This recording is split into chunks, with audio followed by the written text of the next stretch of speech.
You know, the things just keep getting harder, don't they? You know, I've talked to a lot of legislatures this session, and they said this has really been a tough one. And you know, I was told before I come down that politics makes strange bedfellows. And as you sit back and as you're against someone today or against this bill, the very next bill your best buddy's on. But you know, I've heard a lot of talk here today about pro-life. I've heard everybody talk about being pro-life.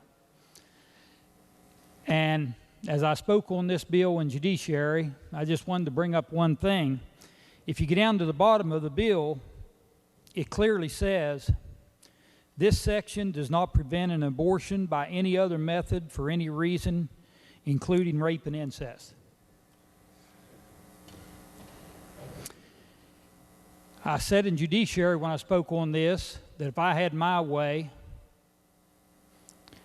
I would outlaw abortion 100%. But I guess we're going to leave that decision up to the U.S. Supreme Court to make constitutional law, like they do in every other thing. But I do want to read a couple things. West Virginia Law 61-230 talks about when a lady is murdered and she's pregnant.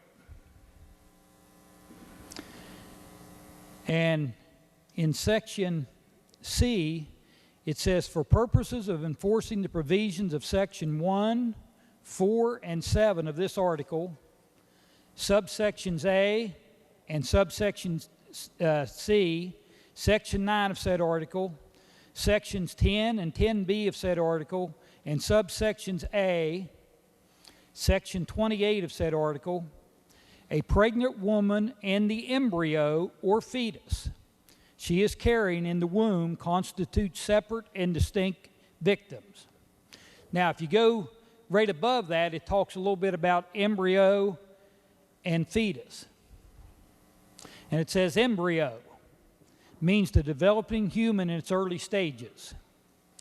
And it lists two different periods. And it talks about the embryonic period. Commences at fertilization. I think if we looked that up in the dictionary, I'd say that's when the baby was conceived. It's when two people have sexual relations and a human being is formed.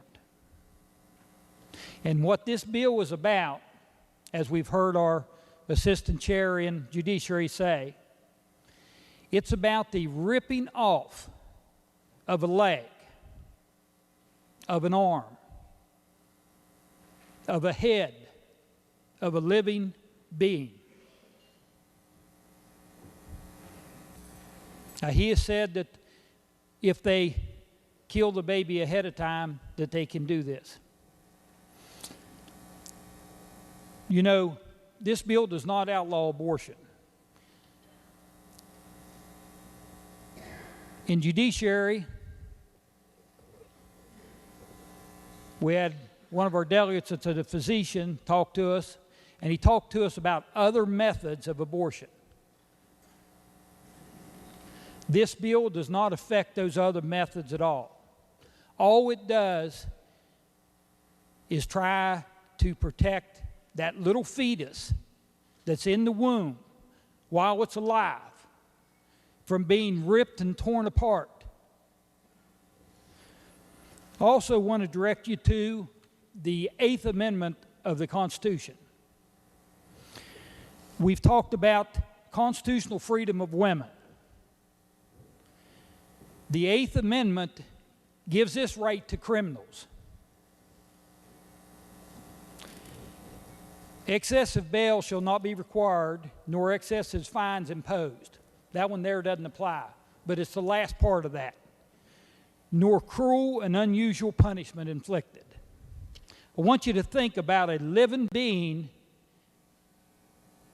that is breathing and living off its mother, and you're going to go up in there and you're going to rip its legs off and let that little baby bleed to death. Do you think that's cruel and inhuman treatment and punishment towards a human being? If you do, please vote green on this bill. Thank you, Mr. Speaker.